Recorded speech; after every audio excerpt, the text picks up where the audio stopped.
විශේෂයෙන් තෝරාගත් fresh vegetable. කටට රසට juicy meat. රසම රස cheese නැහැවි. හද පිනා යන රසය. දිව පිනවන ලොව ප්‍රියතම pan pizza. Pizza Hut. මැලේරියාව ඇතුළු වසංගත රෝග ලෝකයෙන් තුරන් කිරීම සඳහා ක්‍රියාත්මක ගෝලීය අරමුදලේ ප්‍රතිලාභ ලබන රටවල් අතරට මෙරටද අයත්. එම අරමුදල් ලබා ගනිමින් මෙරටින් මැලේරියා වසංගතය තුරන් කරලීමේ අභියෝගය ජයගත හැකි විධිමත් රජයේ යාන්ත්‍රණයක් තිබුණද අදාළ ගෝලීය අරමුදල සිය අරමුදල් ප්‍රදානයේදී රාජ්‍ය නොවන සංවිධාන කෙරෙහිද අවධානය යොමු කරනවා.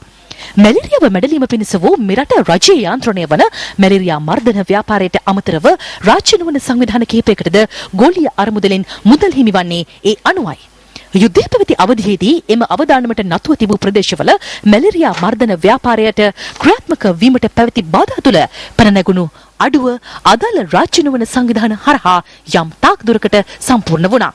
කෙසේ වෙතත් ගෝලීය අරමුදලේ මූල්‍ය හා ද්‍රව්‍යමය ප්‍රදානයන් ඍජුවම ලබාගත් රාජ්‍ය නොවන සංවිධානද මැලේරියා වසංගතය මැඩලීම උදෙසා ක්‍රියාත්මක විය යුත්තේ මැලේරියා මර්ධන ව්‍යාපාරය විසින් සැලසුම් කරන ලද ජාතික වැඩපිළිවෙලේ සැලසුම් හා නියමයන්ට අනුකූලවයි. අදාළ ජාතික වැඩපිළිවෙලේ ප්‍රගතිය පැසසිය යුතු එකක්. මන්ද ඉකුත් වසරේදී මෙරටින් වාර්තා වී ඇත්තේ මැලේරියා රෝගීන් 23 දෙනෙකු පමණයි. කෙසේ වෙතත් මැලේරියා වසංගතයේ ආවේනික ස්වභාවය අනුව එය දරුණු ලෙස හිස එසවීමේ අවදානමක් පවතින හේයින් මැලේරියා මර්ධන ව්‍යාපාරය එබඳු අවදානමක් සහිත ප්‍රදේශ හඳුනාගෙන නිවාරණ වැඩසටහන් ක්‍රියාත්මක කරනවා. මදුරු දැල් බෙදා දීමද ඉන් එකක්. ගෝලීය අරමුදල විසින් ප්‍රදානය කරන මදුරු දැල් අදාළ අවදානම සහිත ඇතැම් ප්‍රදේශවල ජනයා අතර බෙදා දීම රාජ්‍ය නොවන සංවිධානවලටද පැවරී තිබෙනවා.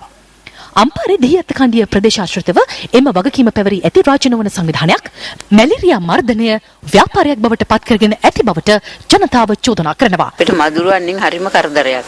මදුරුව කාලා උණත් හැදිලා මේ දෙතුන් පාරක්ම අපි රෝහලේ හිටියා. අපිට දෙනවයි කියලා දුන්නේ නැහැ මදුරු දෙයක්. මොකද උනේ කියන්නේ මදුරුවල් ගන්න කියන්නේ? මොනවා වුණත් දන්නේ නැහැ. ඉතින් මේ සල්ලි වගේක් අය කරවුවා කිය එකට තමයි ඒ සල්ලි අය කරලා තියෙන්නේ අර බිල්ඩින්ගක් හදන්න. ඒ කට්ටිය ඉතින් කියන්නේ දැන් මදුරු දැල් ආය කරා කියලා දෙන්නේ නැතුව ඇරියා. එක එක අංශවලින් ඇවිල්ලා මදුරු දැල් දෙන්න මෙහිට පෙරක් කතා කරලා එක දලක්වත් මේ 12 කන්දේට ලැබුණේ නැහැ. සමාජිකුණුත් පමණයි මේ මදුරු දැල් දෙන්නේ. එහෙම නැතිනම් මොනම හේතුවක් නිසාවත් මේ මදුරු දැල් දෙන්නේ නැහැ කියලා ඒගොල්ලෝ කිව්වා.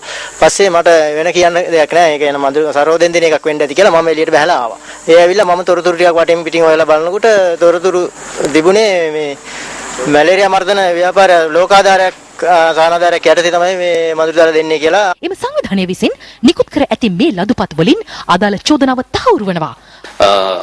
ඒ මුදල් නැවත බෙදා දීම සිද්ධ කරලා තියෙනවා. මේකෙදී කොටසක් ඇවිල්ලා තිබුණේ නැහැ. 26 දෙනෙකුගේ කණ්ඩායමක් ඇවිල්ලා තිබුණේ නැහැ මුදල් ලබා ගැනීමට. ඔවුන්ගේ මුදල් ටික ලබා දෙනතුරු අපි ඒ net බෙදා දීම తాවකාලිකව නතර කරලා තිබුණා. ඒක තමයි මේ ගැටලුවේ තියෙන මූලික ස්වභාවය. අදාළ රාජ්‍ය නොවන සංවිධානයේ ප්‍රාදේශීය සම්බන්ධීකාරකවරයාගේ එම කරුණු දැක්වීම පිළිගත නොහැකිව තිබෙනුයේ මීට තෙමසකට පමණ පෙර එම සංවිධානය විසින් බෙදා දී යුතුව තිබූ මදුරු දැල් අදටත් ජනතාවට ලැබී නොමැති බැවිනුයි.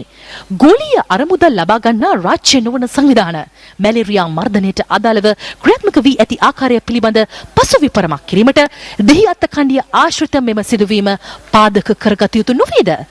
සෞඛ්‍ය සේවා අධ්‍යක්ෂ ජනරාල් තුමනි, මේ ඔබේ අවධානය පිණිසයි.